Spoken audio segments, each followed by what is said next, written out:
What's up YouTube, Legit Jenkins here, just bringing you my thoughts on Death Stranding. I've played about 20 hours of the game so far, not massively through the story, but enough through that I reckon I understand roughly what's going on.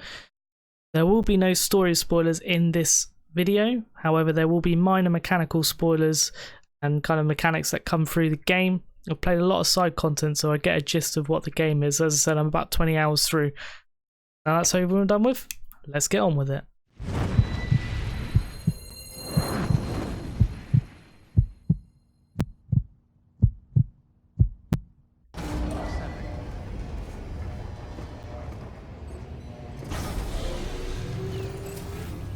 Don't forget YouTube, I stream every Monday, Tuesday, Thursday, Friday on Twitch. The links will be down in the description below. If you could leave a like and a subscribe if possible, that would be great. Appreciate it. So, Death Stranding. Finally here. The game that we heard so much about before and that nobody knew anything about it whatsoever.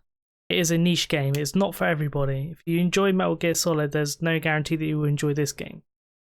It is a walking simulator meets a building simulator meets a Amazon delivery driver. That sums up the gameplay mechanics of it as a nutshell. But going into deeper with it, the first two chapters are extremely slow. This is because it's an introduction. Now, depending on your gameplay style, if you do a lot of side quests, if you power through, you could be done in a range of 5 to 10 hours of this, honestly. It took me, personally, 12 hours because I was doing a lot of side quests. Once you get to chapter 3, the game opens up. You'll get access to things making the game easier, making deliveries easier. You'll get access to new mechanics of the game that you didn't realise before. Every single time you get further in the game and the people get further in the game itself doesn't get easier. Actually, that is the wrong word to use. What I would say is more accessible. The game's difficulty really doesn't kind of decrease much through the game. Whilst you get more tools for dealing with the various enemies, the human enemies and the BT kind of enemies, the ghosts, they don't tend to get much easier because everything's a finite resource. You still need to get those resources to make them. Whilst players traverse the area, the more and more you traverse from one place to another, roads will start opening up. And not just the big, the concrete roads. I mean, set paths will start opening up the more people traverse them. So the more and more players that go in your little area, the more defined paths will open up. Things will be easier. People will leave ladders around, rope around. You'll find charging stations.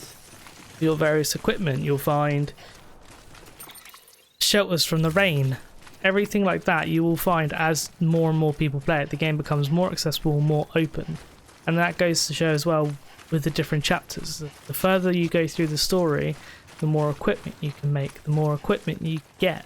Everything becomes more accessible as you play the game. As I said, there's going to be no story spoilers in this. I promise you guys that's absolutely fine. What I do need to say is the story is incredible. From the get-go, it starts tugging on your strings, your heartstrings, everything like that. The issue that a lot of people have run into is the gameplay can be a bit monotonous at times, and even I will say that, and I love the game. It can be. If you don't mind that aspect, then it's a game for you. However, another issue is the story is very heavy. It is a very heavy story. And what I mean by heavy is I mean the emotions it tries to drag out of you are extremely heavy. And that will not be for everyone because, again, a lot of people do use gaming as an escape.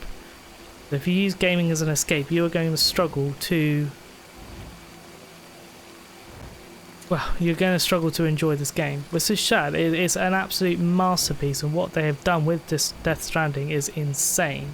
Absolutely insane. I mean, to tell a story, there was one time where the road that you can see here, I started the road, went off for the night, came back the next day, and that road and the next 3 sets of roads were all completed for me. And that's because it's connected online by this massive system. So I mean, one aspect of the story that people probably don't know about, they're quite interested about, is the combat. The combat of Death Stranding is basic. You get 2 weapons and there's a few enemies, and as far as I've come across in my limited playthrough at the moment, the amount that you can do and the amount that you can fight are very limited. And Sam Bridges, the character you play, Norman Reedus, and Norman Reedus, everyone knows him, isn't the best fighter. He isn't the best shooter, etc, etc, but then he's not supposed to be. You're a delivery guy. You go out on your own and you deliver items for people because that's what they need. That's how they're surviving. And the whole point of the game is about connections. The world is so disconnected, and the idea is you're supposed to connect it up to join them together, united as one, rather than failing as a separate entity. And that is just such a powerful message that it does try and bring around it. And that's not even in the story, that's just the whole making deliveries, the fact that online is there but not there. It's hidden half the time, but not always hidden. And I just think what they've done with it is just insane.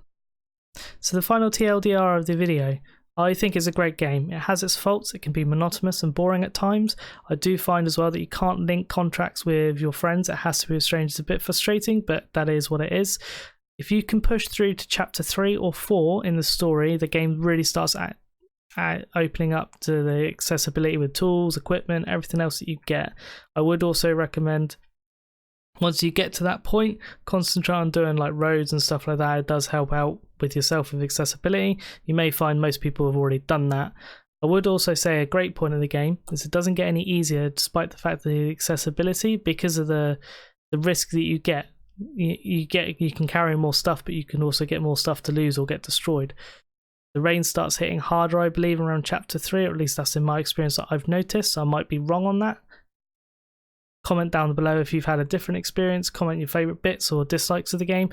Brilliant to hear your input. If you could leave a like on the video, that would be appreciated, as well as subscribe to the channel. A reminder, I do stream every Monday, Tuesday, Thursday, Friday on Twitch. Links in the description. I appreciate it. Goodbye, YouTube.